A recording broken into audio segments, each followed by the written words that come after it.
আছে target customer আর কি বললাম পারফেক্ট অডিয়েন্স। বুঝতে পারছেন? মিল মেলাতে পারছেন আপনারা? প্রত্যেকে ফিল করুন, প্রত্যেকে মার্কেট ফিল করছেন তো? আমি যে কথা বলছি প্রত্যেকে নিজে নিজে মার্কেট নিজে নিজে অফিসে চারপাশ ফিল করছেন তো? ওইটা ফিল করতে হবে, নাহলে কিন্তু ট্রেনিং পুরো বেকার হয়ে যাবে। ঠিক আছে? একদম পুরোপুরি ভাবে ফিল করতে হবে, একটা পয়েন্ট ছাড়া যাবে না। এই জন্য প্রথমেই উদাহরণ দিয়েছি নোকিয়ার, সব ছিল একটা নেগেটিভ পয়েন্ট। প্রথমে উদাহরণ দিয়েছি কলগেটে, সব ছিল একটা নেগেটিভ পয়েন্ট। মার্কেট রিসার্চ ব্যবসাকে শেষ করে দিয়েছে। বুঝতে পারলেন? এবার বিজনেস সুইংও করে, সেটা আগে ট্রেনিং না। বিজনেস যখন দেখছে আমার গ্রাফটা নামছে তখন সুইং করতে হয়। ঠিক আছে? সেই সুইং এর অপশনগুলো কোনো এক মিটিং এ আবার হয়। ঠিক আছে? তো এটা হলো এক নম্বর। নেক্সট কি আছে?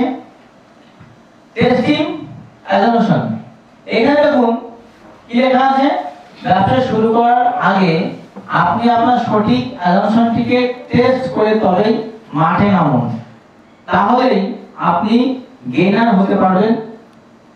তা না হলে আপনি হয়ে যাবেন ফেলিওর এবং লস হয়ে যাবে আপনার পুরো ইনভেস্টমেন্ট। বোঝা গেল? তাহলে টেস্টিং অ্যাজাম্পশনে দুটো পার্ট করেছি। একটা হচ্ছে ব্যাড রিসার্চ, একটা গুড রিসার্চ। ওকে? বুঝতে পারছেন? এখন যে কথাগুলো বলে এলাম সব রিসার্চের মধ্যেই কিন্তু চলছে। ঠিক আছে? তো আমি বিভিন্ন ভাবে আপনাদের বোঝানোর চেষ্টা করছি, কারণ এই পার্টটাতেই সমস্ত মাইক্রোফাইন্যান্স ইন্ডাস্ট্রি হারিয়ে গেছে। এই পার্টটাতে, এই জন্য এই পার্টটা আপনাদের বারবার আমি তুলে ধরছি। আপনার স্টার্টআপ, সুতরাং এই পার্টটা কোনোভাবে যেন আপনাদের ক্ষেত্রে না ঘটে। যে পয়েন্টগুলো বলছি যেন কোনোভাবে না ঘটে। যদি ঘটে থাকে কালকে থেকে তার ট্রিটমেন্ট শুরু করুন, মেডিসিন যেন একদম লেট না হয়। কারণ এই পার্টটা যদি আপনি হারিয়ে ফেলেন তাহলে সব হারিয়ে যাবে। কয়েকটা উদাহরণ দিয়েছি, আরো কয়েকটা উদাহরণ নিয়েছি। ব্যাড রিসার্চ আর গুড রিসার্চ। হতেই পারে ব্যাড রিসার্চ। আমি দুটো एग्जांपल দিয়েছিলাম। কি एग्जांपल দিব? হ্যাঁ, নোকিয়া আর কলগেট দুটো কোন জায়গায় যাচ্ছে? ওরা কি রিসার্চ করেনি? এতক্ষণ যা বললাম, তাহলে ওরা ফেলিওর তা কাউন্ট দেখালাম, তাহলে ওরা কি রিসার্চ করেনি? রিসার্চ করেছে। কোন রিসার্চ করেছে? ব্যাড রিসার্চ করেছে। বুঝতে পারলেন? ক্লিয়ার?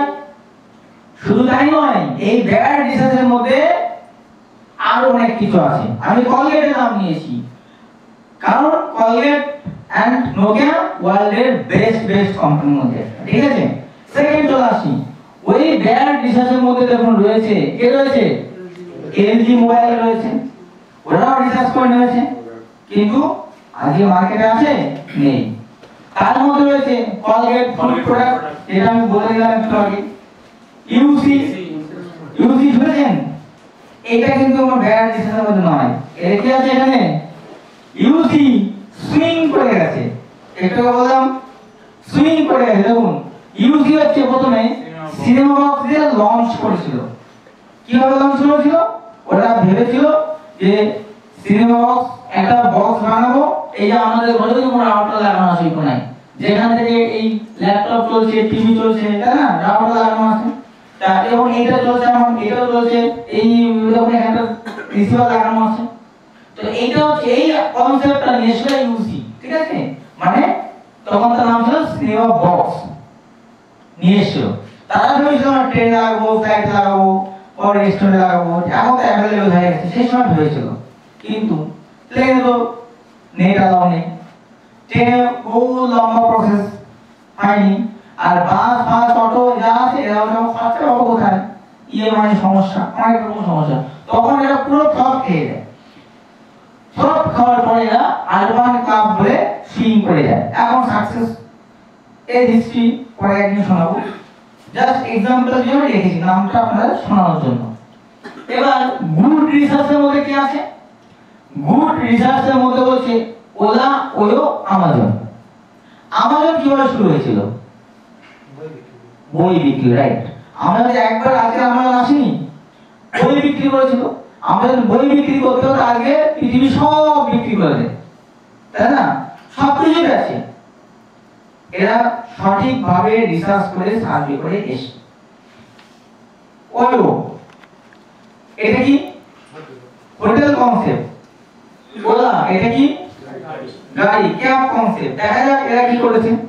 তাহলে আমি এতক্ষণ ব্যাড রিসার্চের এই এক্সাম্পল প্রথমে দিয়ে এসেছি, এবার সাকসেসের এক্সাম্পলটা দিই, গুড রিসার্চের এক্সাম্পলটা দিই। গুড রিসার্চে কি বলছে? গুড রিসার্চ কি বলছে? ওলা। ওলা কি হচ্ছে? ওলা দেখুন জাস্ট চারটে টার্গেট নিয়েছিল, চারটে পয়েন্টের সলিউশন নিয়ে এসেছিল। কি কি?